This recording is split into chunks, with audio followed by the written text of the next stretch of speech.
The following was recorded in front of a live studio audience at the Studio 21 Podcast Café. This is the United Podcast Network.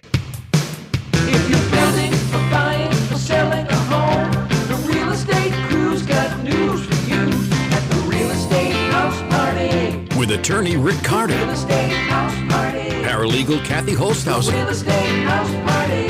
Come in, have fun. and comedian Tony V. Now, here's real estate attorney Rick Carter. Welcome and thanks for joining us here on the Real Estate House Party. I am joined here by two legends. I feel like, what was that show? Cut it out, Richard. What was that show? He is a legend. We Are Not Worthy. What was that show? The Mike Myers. Oh, yeah. He's a legend. You're thinking of Wayne's World. He's a pain in the ass. No one likes Wayne's him. World? Wayne's World. That's There you it, go. yeah. Thank you. Yeah. Thank you. Thank you. Yeah, no one likes him. So two people who don't need any introduction is the legendary paralegal extraordinaire Kathy Holtshouser and the legendary Lenny Clarke. Hello. But we'll have to preface all of this by Tony, we miss you, and Yes, can't we wait do for you to miss come Tony. back. We know you're suffering in Aruba. Aruba. And 88 degrees. I hope you got your own palapa today. And I hope you don't work hard for those 15 minutes that you stand up with And I hope pants he's on. watching in, chiming in so he can Well, his critique us. phone beeps the minute the show Oh, okay, goes on. all right. So All right. So hi, Tony. Tony, Hi, hang in Tony. there. See you back in a couple. Grease it up, Tony. Grease it up. So I'm going to start with this because everyone always starts, and I've seen your podcast with Joe Rogan, and anywhere you go, everyone always says, they always try to reel you up, get you going. A bunch of stories. I'm going to preface the show by saying, Oh, and then shut him down? And then we talk about I'm still going to do it. No. They all shut him down after they rev him up and get him going. Oh, no, they keep going. They keep okay. going. Yeah, Joe Rogan had all a right. bunch of stories. Yeah, so. Because there's no stopping when Lenny Clarke starts. So I'm going to be serious for a second. You're probably one of the nicest people in the world, too. Oh. You're the funniest ones in America. Yeah. But Thank you. Your parents did a good job with you. They really did. They did. Everything good about me came from my parents. Everything bad was the booze, the drugs, and the women. And all your friends. And the women, yeah. Yeah, the friends. And we're going to get to all those. But, again, you teach, you speak to people, it doesn't matter if they're a billionaire or the ball boy for the Celtics. Yeah. My father said to me, you're going to meet people in life. You're going to meet janitors. You're going to meet presidents. He goes, treat everyone the same. He goes, you probably end up liking the janitors better than the president. And I've met 4 presidents. Have you? Yeah. I met Bush, Carter, Obama, and Trump. Oh yeah, that's right. Trump. Yeah. Wow. Yeah. Wow. Yeah, that's pretty We could crazy. do a That show is on good. that. Was it like one-on-one type of thing? Yes, one-on-one with all of them. Or, really? Yeah, Really? yeah. Were you brought in to make them laugh? Like, I was brought in to entertain Clinton. not Did I Clinton. mention him? Yeah. Oh, so Clinton. that's 5 presidents. That's 5 presidents. Wow. Yeah. Wow. I was brought into the Hot Tin Roof where Carly Simon used to own on the Vineyard. It was a big show, and he was with Harvey Weinstein. I went up to Harvey Weinstein. I said, "Excuse me, Harvey." I said, I've always wanted to be in one of your movies. Yeah, well, have your people get together with my people. I said, I don't have any people. I said, I'm right here. Yeah. You're here, I'm here. And then he said something. I said, well, F you, Harvey, right to his face. Really? Yeah, and I'm glad I And did. right, you sniffed him out before You everyone were else. ahead did. of the game. Yes, I You're ahead of the was. game. Yes, I was. Yeah. He's not getting in my Creep. pants for a little one-liner. To be a cop, Yeah. driving the taxi or something. Yeah. I wish we had started taping the show about half hour before we really started because we had some good stories going on there. I don't even know where to start. So, Well, it's real estate. real estate. So we did say that we would talk real estate for most of the. But can I just ask? Can I just tell Lenny my favorite Lenny joke of all time? Lenny told me when he came here, he says, I have nothing planned for this. I go, neither do we. Do we look like we're planners? So this is and we use it all the time. All right, say the top 3 Lenny jokes we use all the time. I'm not going to say them. I'm going to ask him to tell me about when he was a little bit overweight and he had to go somewhere. Oh, God, yeah. Well, I was 388 pounds. Wow. With a size 56-inch waist. Oh, my God. I was so fat, my wife started saying stuff like, you can have sex with other people. people now. and Your mama's so fat. Yeah. I mean, there was a time I didn't think Jen would ever walk right again, you know. But she, I ended up going to Weight Watchers, you know. And I walked in and go, oh my God, I was the only guy. It was like 61. Oh, that's Lenny Clarke. That's Lenny. I said, hey, I'm fat. I'm not deaf, you whores. Come on. Somebody help me. There's the number one line we use around the office. Yeah. All right, here's another one that I love too, and you hate it, but I'm gonna throw it out anyway. Okay. About the girl who jumped on the scales. She weighed about 500 pounds, but she took her high heels off. Oh, yeah. Like it was gonna make a difference. Yeah, I think you called her Sweaty Betty. That's why I hate it. I was wondering why I hated it. Well, you know, people would come to Weight Watchers to weigh in, and they would have their weigh-in clothes, like paper thin. Yeah, they're all naked. Yeah. Like it matters. Because you couldn't get naked, you know what I mean? Although you laugh, I do that when I go to the doctor. But no, I just saw like I'm addicted to Insta Reels, and I just saw the girl come in to her doctor's office, and the first thing they want to do is weigh you. So she's like this: watch off, hat off, sweatshirt off. She's basically down to. She's like, should I take anything else off? And the nurse goes, get on the scale. Lenny yells out, Sweaty Betty, does it really matter if you take the shoes off? All right, so there's number one. Number two. The other one is when Lenny got pulled over going around the rotary. Go ahead. And the cop came up to your car. Oh, because they don't even know their jokes anymore? No, you're going to have to do it. The cop comes up to the car and he goes, I'm not happy. But you got to explain it. He was a small person. Right. No, he wasn't a small person. He was a dwarf. A dwarf. Oh, he was? Yeah. Oh, and he comes up and says, I am not happy. So which one are you?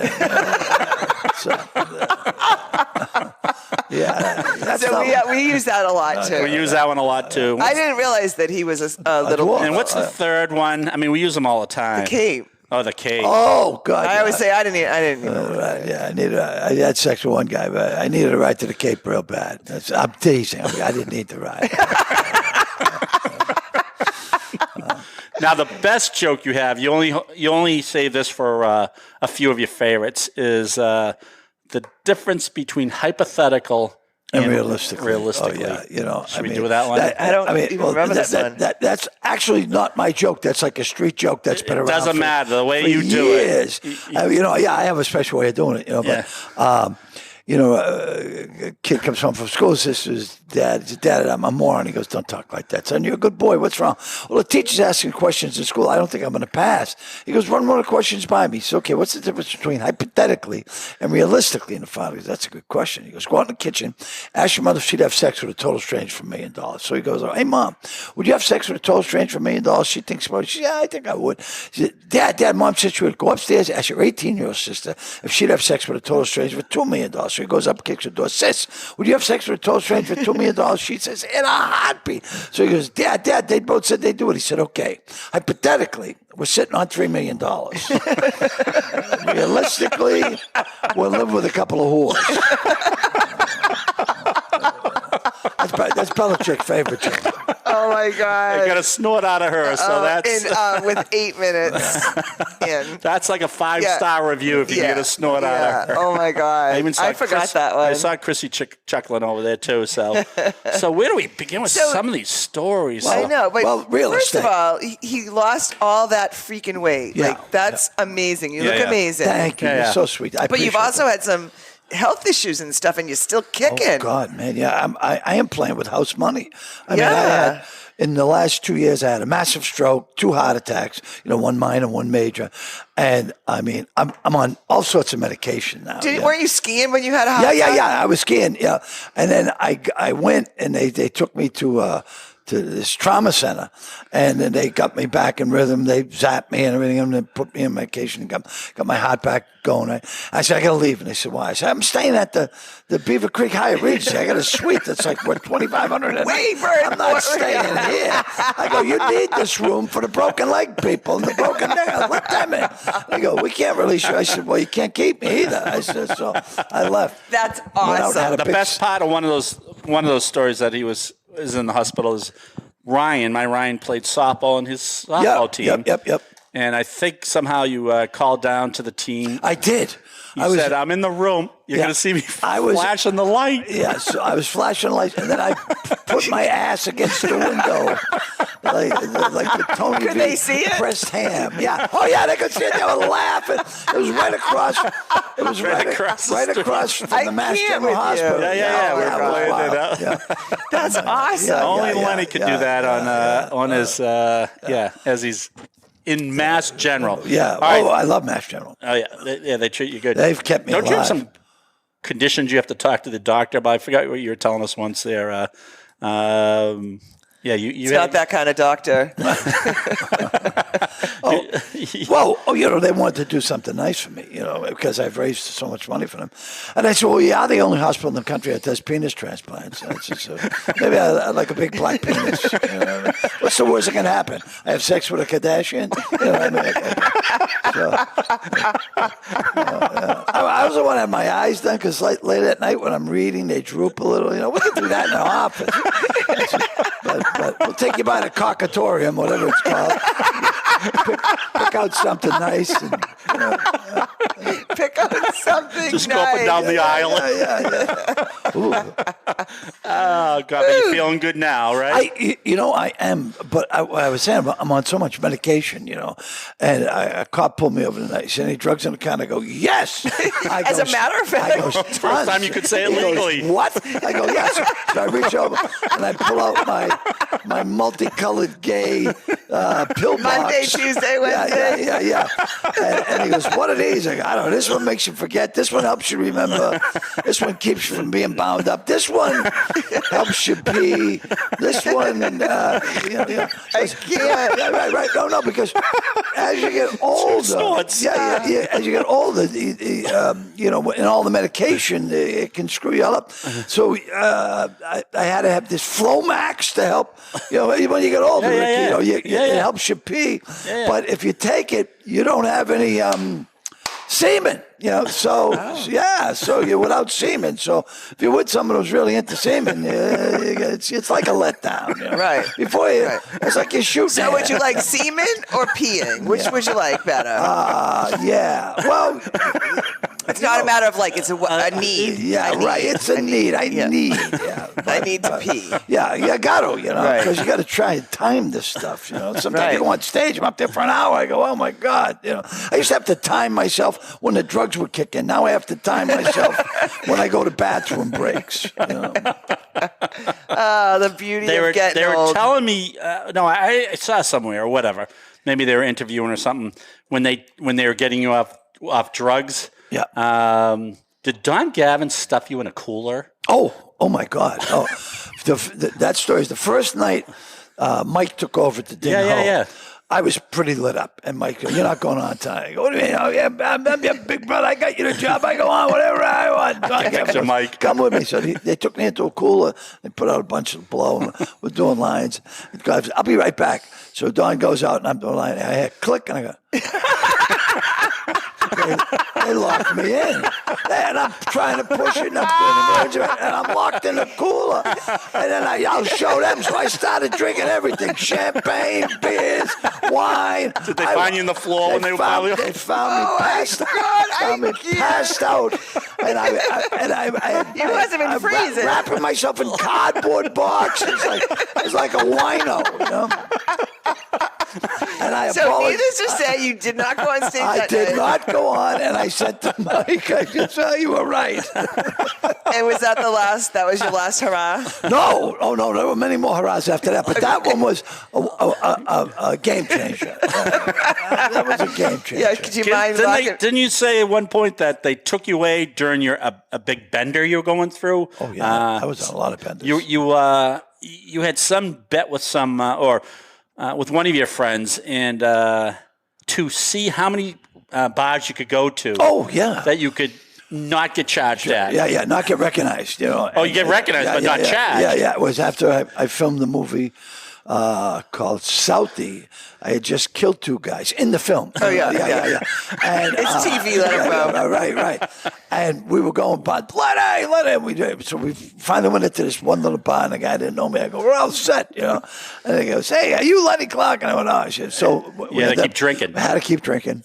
And then I ended up going to my first AA meeting that morning when these guys came to pick me up, because I thought we were going to a rave and ended up being an AA meeting. I'm going, I still had blow on me and everything. I'm going, what is this all about? But fortunately, I got sober, and I've been sober 26 years. Did you have to go away, or you just went to... No. Wow. You've done some amazing things. Oh, God. Kicked alcohol. Yeah. Lost how many pounds? 200 pounds. 200 pounds. Alcohol and blow.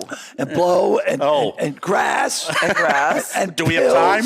And pills. Because, the funny thing was, when I started doing comedy, my mother goes, now, Leonard, be careful. People are going to want to give you drugs. And I go, they don't give them to you, Ma. They sell them to you. And she don't do pills. So I was snorting heroin. I didn't boot it. I never booted heroin. And not because I was above it. It was just, that's a lot of work. You got to cook this shit, put it in the needle. I just want to, So I never did that. But I smoked it. I ate it. I put on cereal. I did a lot. But I didn't do pills. Then later in life, at the end of that's all you're doing. I was doing pills. Oh, my God. I mean, there were pills that could keep you high for like 8 hours. I'm going, wow, this is wonderful. What kind of pill is that? Well, let me tell you, they don't last. Then it went from 8 to 4 to 4 to 2, and then you have more and more. Kenny Rogerson told me once he was out visiting you out in California, pretending to be your head writer. Interviewing all the talent. Yeah. And he says, and I believe him. He says he must have been awake for 2 to 3 weeks. Oh God, Kenny came out, and I picked him up at the airport. I had a beautiful Mercedes, and I pull up to my house, and it's on the marina, and it's overlooking the ocean and the canals. Your house? Yeah. We'll talk about that in a minute. And he said, "Which floor is yours?" I go, all of them. I said, go in and pick a room. And my wife at the time was a coke dealer. And Perfect. We must have been up for 3 days. One-stop shopping. Right, we must have been up for 3 days. And he goes, Lenny, I can't do this anymore. I can't be drinking and doing. I have a wife and a baby now, and I have this job. It means everything. I said, relax. We'll go to work tomorrow.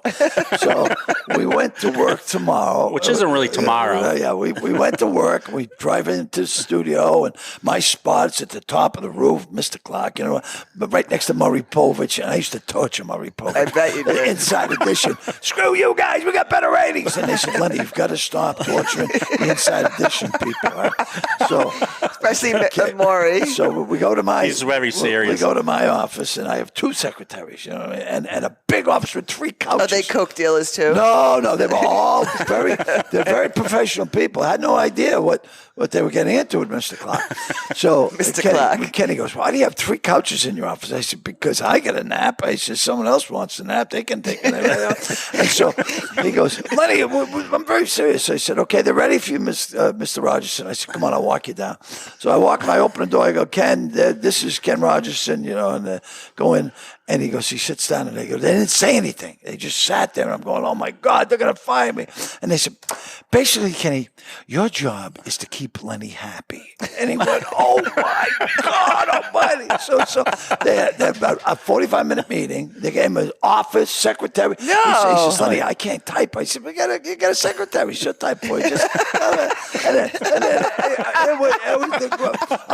2 of you. Yeah, right. So now he comes to my office. He wakes me up. You're not going to believe it. They said my job is to make you happy. I said, well, let's go get a beer. So we went out, That would make me happy. Yeah. Oh, my God. So he lived with me for about a month, and then he said, I have to get my own place. I said, fine. I said, you got a good job. You're getting good money, whatever you want. You don't have to move, but he said, I think it'd be best if I did. So he moved out? He moved out, got involved with some crazy dame, and I don't know. It was just... All right, so that house, I know we tell the story all the time, but...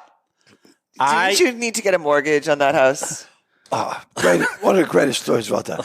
I was living in a 2-bedroom, 2-bath, 2 parking space because I use the story in my seminars. Go ahead. And my wife, the Playboy model, said, we need a house. You're on the cover of TV Guide. We got to get a house. You got to look like a star. You got to act like a star.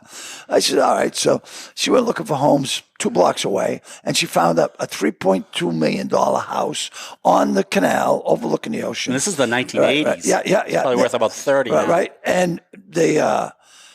she said, "We'll go to the bank." I said, "Well, who's living in it?" She said, "No." So we broke in. I looked back. What a beautiful place, very nice. So, We broke in. Yeah. It was a window. I just shoved it. We walked. It was gorgeous. I mean, it was unbelievable. 3 floors plus a roof deck. We had a panic room, a steam bath shower. A panic room? What's that? In case someone comes and wants to kill you. You can go into. It's like a 1960s bunker. It's like a giant Except for bathroom. I've never heard of that. Bathroom and a fridge, and it's a door. You couldn't get through this door. It was like a big oak door with metal inside. Who do you think lived there before you? I was the first one to live there. Oh. And they had a square commode. By Kohler. I had the president of Kohler said, "Can we come and look at the commode?" I go, No, you can't. Really? Yeah. It was a square commode, And people go, "Lenny, it was a guest commode, So when you're going up the floors, I say, "Oh, look, is President of Coca-Cola called you?" No, Kohler is the plumbing company. I'm sorry. Yeah. President Coke called me, asked me to cease and desist. But the Kohler guy. Did you guys set that up? No. I mean, it was a beautiful home. Needless to say, and it was just wow. I mean, I leave the house one day after she says we gotta get this house right. So I drive up to CBS Studios. Right up in the middle of Hollywood there. And I go in, and I had the show Lenny at the time, and I was one of the biggest hits, one of the biggest things, And I walk in, and the secretary says, "Lenny, you can't go in. He's having a meeting." I don't worry about it. So I walk in on Jeff Stakansky, the president of CBS, and he's got all the guys from New York, and it's a big, big meeting. I go, "Hey, Jeff, can we have the room?" And he goes, "Lenny, I'm in the middle of this network meeting." I go, "Only take a minute." See, I didn't hear this part of the story. And he goes, "Give us the room." So he goes, "What's the matter?" I said, "I need $1 million." He goes, "Drugs?" I said, "No." He goes, "Gambling?" I said, "No." I go, "My wife wants to buy a house." He goes, "Jesus, Lenny." He goes, "We're not a bank." I said, "Well, don't you have like a credit union or something?" He goes, "Lenny," he goes, "Tell you what." He goes, "The stand-up you do, what do you got for that stand-up?" I said, "I don't know." He goes, 20 grand. So I will give you 10 shows around the country for working for the affiliates for 20 grand a piece. That's 200,000. We'll give you a movie of the week for like 125. That's 350,000. Just take that, put it a down payment, and we all set. And he goes, "Now don't ever do this again. Don't ever come in from Boston to my office." He said, I said, "I thought you loved me." He goes, "I do, but this is my job. This is what keeps it." So by the time I got out of his office, took the elevator to the first floor, there was a woman there with a check for $350,000. No. Wow. Yeah. So I went to the bank, gave them that. And then, it was $3.2 million, and I thought I had to have it all. I never bought a house in my life. Right, before. so you didn't even understand. So you had 10% down. Right, so they said, "Well, why don't we add, do you have any furniture?" "No, we're going to need money for furniture." So they added more money to the note so we could fill the house with furniture. And I walked out of there with a $3.2 million home. Right. Wow. And they said to me, "Do you have any collateral?" I said, "Oh, yeah. I have my picture to cover a TV guide." And they go, "That'll be fine." That'll be fine, Mr. Clarke. Yeah, right. The little TV guide, not the big ones that suck. The little ones your grandparents used to save in the basement. But I mean, it was. So they gave you the loan because you're on the cover of TV Guide, pretty much. Yes, that was my collateral. Yeah. But then what happened? Well, then the show gets canceled, and they call Mr. Clarke. We haven't received the payment because I was paying $18,976 a month mortgage. Wait, say that again. $18,976 mortgage with negative amortization. Oh yeah, so we know what that is. Yeah, you do. Yeah. I didn't. But Now you if do. you ever hear that word, don't walk, run. Because after 16 months, I owed more than what I paid to buy the house. Yeah. I mean, they screwed me good. Yeah. So they said, "We haven't seen the show on TV." I go, "Oh, that's odd." So I'm losing everything. I said, "Well," I called them up. I said, "The key's under the mat." And they go, "You just can't turn the house back over like an old car." And I go, "Well, the key's under the mat. I'm gone. I'm out of there." Yeah. And I lost everything. Wow. Everything. Yeah. So At least we can laugh about it now, right? Now. Yeah, we can laugh now. they tortured you though for years. Oh, God Almighty! They said, what were you thinking? But they were giving. That's on them, though. That was back when the banks were giving strippers homes. Right. You know what I mean? Anyone. Right. Plus, it's predatory lending. They should be explaining that stuff to you. Oh, God, yeah. Well, they probably did, but he has a coke dealer as a wife. We represent Lenny, so Now, as counsel. But we're we saying- were not his counsel at the All time. right, so I've asked Mike about that story because I am writing. I'm writing with my editor in chief over here. I'm doing a seller book right now. I'm going to have a buyer book, and I said to Mike, I go, "You think Lenny will be okay with me telling that story?" Yes. Okay. Yeah. All right. absolutely. All right. No, but the big thing is the negative amortization, which you two are well aware of. No one really knows. You can ask 100 people, 99 people will not know. Right. And I mean, that was a big thing at It that was. time. So I'll elaborate. I had a real closing, and it was when 2001, 2003, like that crazy time. Yep. And this guy got a negative amortization loan. And what it means is like what they're doing is they're getting you into a house that you cannot afford. Right. But as you So they're qualifying you at the lower amount. yeah, and as you make more money, then you can just get a real loan, like you know what I Right. mean. So it was a creative way to get somebody in their house who had the potential to make a shitload of money. God, yeah. You know what I mean, like you. Yeah. But so anyway, Right. So I was reading over I had to go do the closing in New Hampshire, and I was reading over the note because it's a very important document. Yeah. And I'm trying to understand Very it. involved with a negative amortization. Very involved. And so I'm reading it and reading it and reading it. And I got the general gist of it, but I wanted to know a couple of the nuances of it. I called the loan officer and I said, hey, I'm on my way to the close and I'm reading the note. And can you put this in a nutshell form for me? Run it through for me. He goes, I have no Right, well, idea. that's what I mean. So they probably he was didn't a loan officer. But they probably didn't explain it to Lenny. They just tried to. You were probably in the Right. closing for like Right. 5 minutes. Oh, sign, sign, and you're out. sign. No, and that's It's the it was keys. it was a creative way to get you in a house that you actually couldn't afford right then and there. And there were 10 homes on my canal, and all pastel color, beautiful homes. And it was only like 3 people living in those homes. I was one of them. And we were no one had ever lived in it before. Wow. And it was, oh my God, there were 28 lights in my kitchen. Oh my God. And the light bulbs were $10 a piece. Right. That's $280 in light bulbs. I mean, Right. this is the shit I'm thinking. I'm going, wow, look at it. All right. Look at our light bulbs. I know. So here's related to this story. So years ago, we had you on the on a podcast, and you were doing Comics Come Home. And correct me if I'm wrong, because sometimes I need verification of my stories. I think you almost started to tell that story at Comics Come Home. I did.